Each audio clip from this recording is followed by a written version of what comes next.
When American tanks roll toward Fallujah in November 2004, they carry with them the weight of a war that has already gone wrong once in this city. Marines who fought here in the spring now return in the autumn, older in every way that matters, aware that the insurgents waiting inside these streets have had 7 months to prepare. Around 300,000 residents have fled. The city that remains belongs almost entirely to the fighters who intend to make its capture as costly as humanly possible. What follows will become the bloodiest sustained urban combat American forces have faced since the Battle of Hue in 1968, and one of the most controversial battles of the entire War on Terror. The road to Fallujah sits about 69 kilometers west of Baghdad on the Euphrates River, a city of roughly 300,000 people known before the war for its conservative Sunni religious character and its many mosques, sometimes called the City of Mosques. Under Saddam Hussein, the city had done relatively well, home to many former Ba'ath Party officials, army officers, and members of the security services. When the American-led invasion topples Saddam in April 2003, and the Coalition Provisional Authority subsequently disbands the Iraqi army and purges Baathists from government jobs, Fallujah loses its economic and political standing almost overnight. Thousands of trained, armed, and now unemployed men are left with grievances and, in many cases, weapons. Early friction is immediate.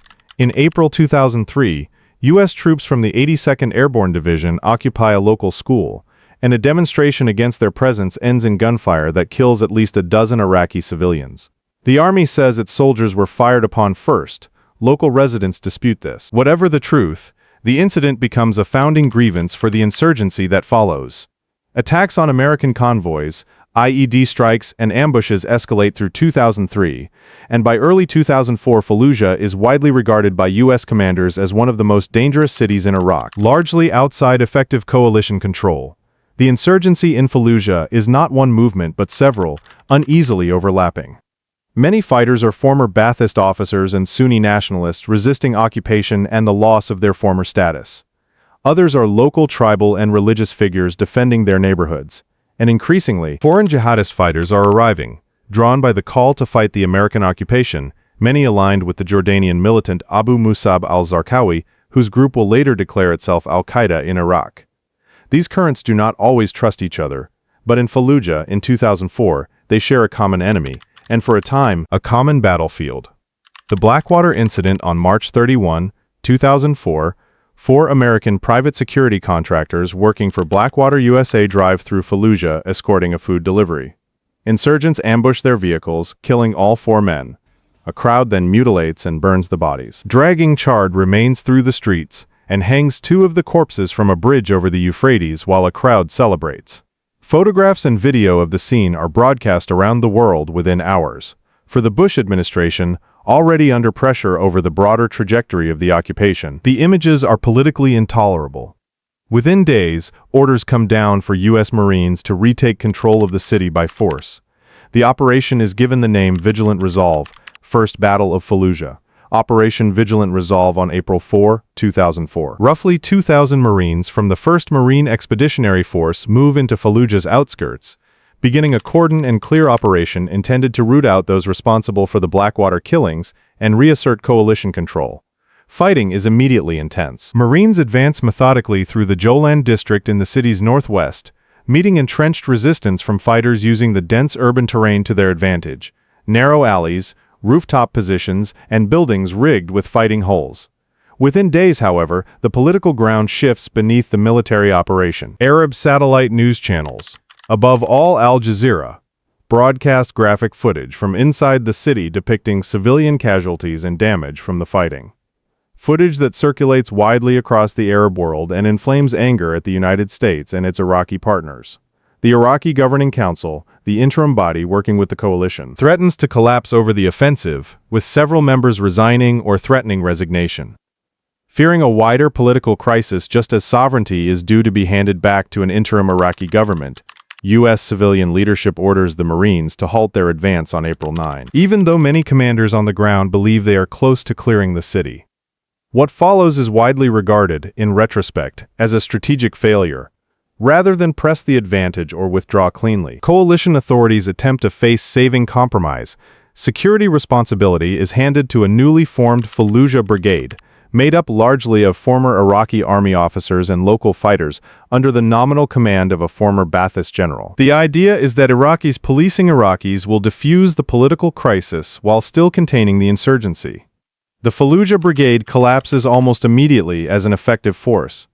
Many of its members have divided loyalties, and within weeks a significant portion of its weapons and equipment, provided by the coalition, has been passed to or absorbed by the insurgency itself. By the summer of 2004, Fallujah is, in practice, an insurgent-controlled city.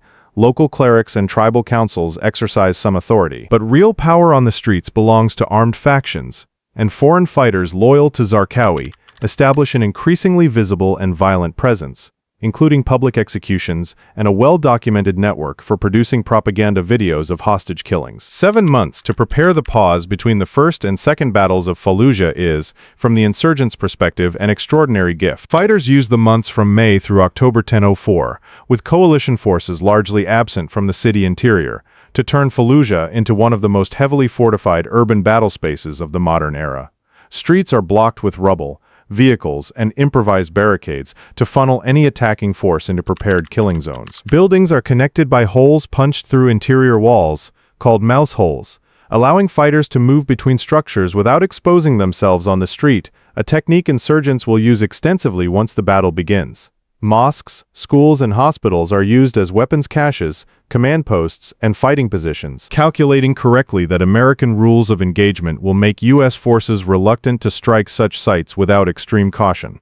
Roads and choke points are seeded with IEDs, and defenders stockpile rocket-propelled grenades, mortars, small arms, and heavier weapons smuggled in over preceding months. Estimates of the number of fighters inside the city by November 2004 vary considerably, ranging from as few as 2,000 to as many as 4,000, drawn from local insurgent cells, foreign jihadists, and hardened Zarqawi loyalists. Whatever the precise figure, U.S. intelligence assesses that Fallujah has become the effective headquarters of the Iraqi insurgency and a magnet for foreign fighters, and that it cannot be allowed to stand as a sanctuary heading into Iraq's first post-Saddam national elections, scheduled for January 2005. Planning Phantom Fury through the autumn, American commanders, chiefly Lieutenant General John Sattler of I Marine Expeditionary Force, plan a far more decisive operation than the aborted April offensive. This time, the political conditions are different. Iraq's interim government under Prime Minister Ayad Alawi publicly supports the operation, removing the immediate crisis of legitimacy that undercut Vigilant resolve. The assault is named Operation Phantom Fury by U.S. forces and Operation Al-Fajr, the Dawn by the Iraqi government. In the weeks before the assault, coalition forces worked to reduce the number of civilians inside the city, broadcasting warnings and encouraging residents to leave. By the time the operation begins, the vast majority of Fallujah's population, estimated at 250,000 to 300,000 people, has evacuated, leaving a city of empty homes, abandoned shops, and entrenched fighters. Coalition planners hope the evacuation will reduce civilian casualties, though thousands of residents, unable or unwilling to leave, remain trapped inside for the duration of the fighting. The assault force assembled for the operation is formidable, roughly 10,000 to 15,000 U.S. Marine and Army troops, alongside approximately 2,000 Iraqi security force personnel, supported by British forces securing the perimeter. The ground force includes Marine infantry regiments, the U.S. Army's Task Force 2-2 Infantry, nicknamed the Ramrods, equipped with Monin Attu Abrams tanks and Bradley fighting vehicles, plus close air support from Marine and Air Force aircraft, AC-130 gunships, and artillery batteries positioned outside the city. How both sides fight the tactics that define Fallujah are shaped by what each side does and does not have. American forces bring overwhelming firepower and mobility, tanks and Bradleys able to punch through walls and barricades, precision airstrikes capable of destroying a single building, and a communications network that lets small units call in support within minutes. Marine and Army infantry advance house by house, following a doctrine refined specifically for this fight, clearing rooms methodically, using grenades before entering doorways, and coordinating tightly with armor moving just behind them to provide cover and firepower against ambushes. The insurgents, lacking anything resembling this firepower, rely instead on the terrain itself and on their willingness to fight to the death rather than surrender or retreat. Snipers are positioned in upper-story windows and rooftops, often with multiple fallback positions connected by mouse holes, so that a position once fired on can be abandoned and reoccupied minutes later from a different angle. Hides and booby traps are placed in doorways, stairwells, and even on the bodies of dead fighters, exploiting the instinct of American troops to check for wounded comrades or search corpses for intelligence. Ambushes are frequently sprung at extremely close range, sometimes only a few meters, in order to negate the advantage of American air power and heavy weapons, which are far less useful when friendly and enemy forces are practically intermingled. Both sides adapt as the fighting continues. American forces, having learned hard lessons from earlier urban battles including Hue in Vietnam and Mogadishu in 1993, avoid pausing in open streets and instead move from building to building, often blowing new entry points through walls rather than using doors or windows that might be booby-trapped or covered by fire. Tanks and armored vehicles are used aggressively to demolish suspected strong points before infantry ever enters a building. On the insurgent side, fighters increasingly consolidate in the city's older, denser districts as the battle progresses, understanding that open ground favors the attackers and that their best chance lies in forcing close quarters combat inside structures. The assault begins on the night of November 7, 2004. U.S. forces begin by seizing the Fallujah General Hospital on the western bank of the Euphrates, a facility the coalition believes insurgents have previously used to inflate civilian casualty figures for propaganda purposes during the first battle. Special operations forces and Iraqi troops secure the hospital along with two key bridges over the river, cutting off routes fighters might otherwise use to escape or resupply from the west. The main ground assault begins in earnest on the evening of November 8. Marine and Army units attack from the north, driving south through the city in a coordinated push designed to compress the insurgent defense rather than allow fighters to disperse and melt away, as many had during the April operation. Task Force 22's armor leads much of the initial breach, tanks smashing through prepared barricades while infantry follows close behind.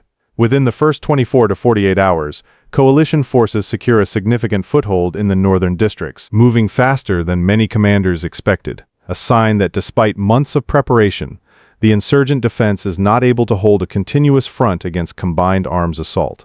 The Jolan district, a warren of narrow streets in the northwest, that had proven so costly in April, again produces some of the fiercest early fighting, along with the Askeri district to its east. Fighters make extensive use of the mouse hole networks built over the summer, allowing small teams to reappear behind advancing American units and strike from the rear. U.S. forces respond by clearing buildings more exhaustively, often searching structures multiple times and marking cleared buildings to avoid confusion in the maze of near-identical streets and alleys. The grinding middle by the second week, the offensive has pushed through roughly the northern half of the city, but the advance slows as forces reach denser, more heavily defended neighborhoods further south, including the Shuhada, Naziza, and industrial districts.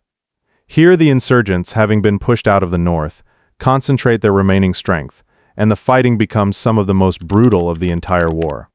Combat frequently occurs at ranges of only a few meters, sometimes within the same building, with American and insurgent fighters clearing opposite ends of a structure simultaneously.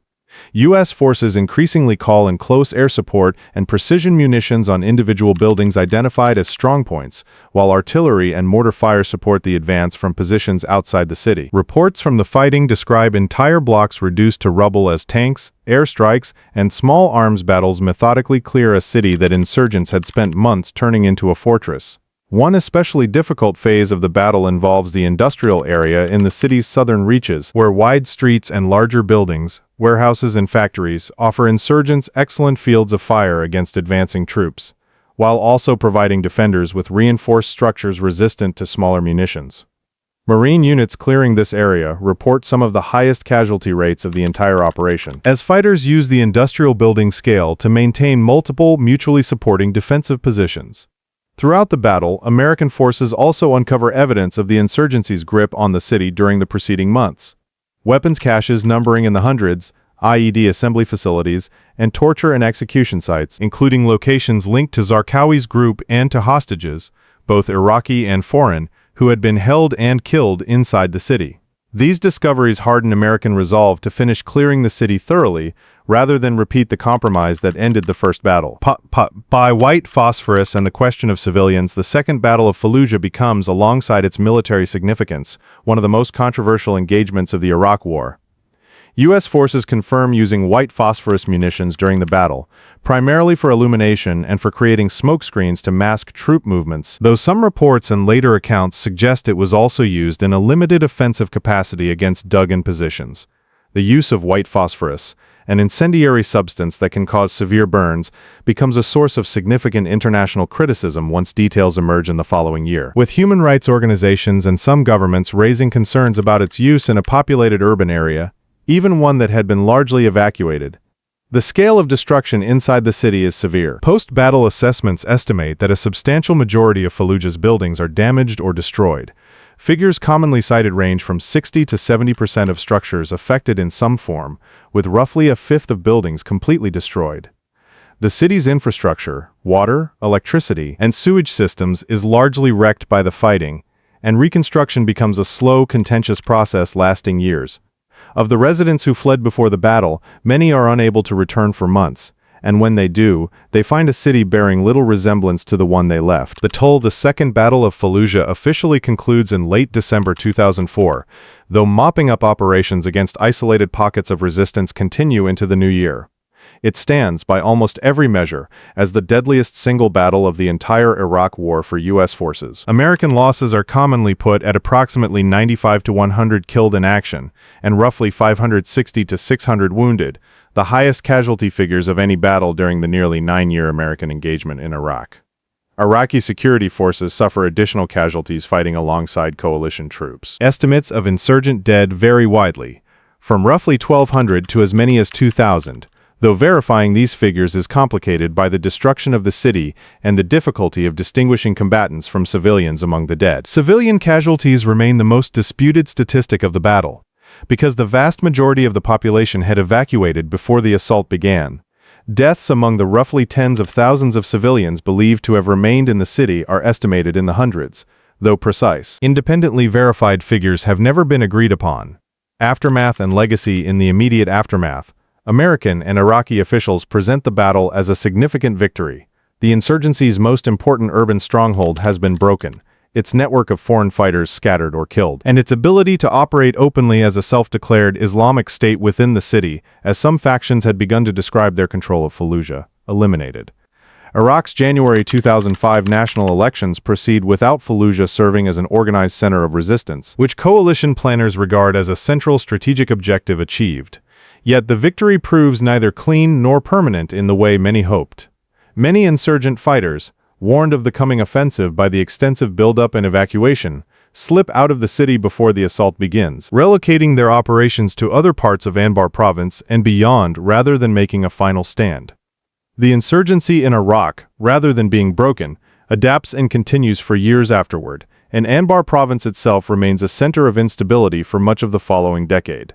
Fallujah's physical and social recovery takes years, complicated by the scale of destruction, lingering unexploded ordnance, and the deep resentment left among residents who return to find their city in ruins. The battle's longer historical shadow extends further still. A decade later, in January 2014, Fallujah falls once again, this time to fighters of the Islamic State, the successor organization to the very Al-Qaeda in Iraq network that had made its stand there in 2004.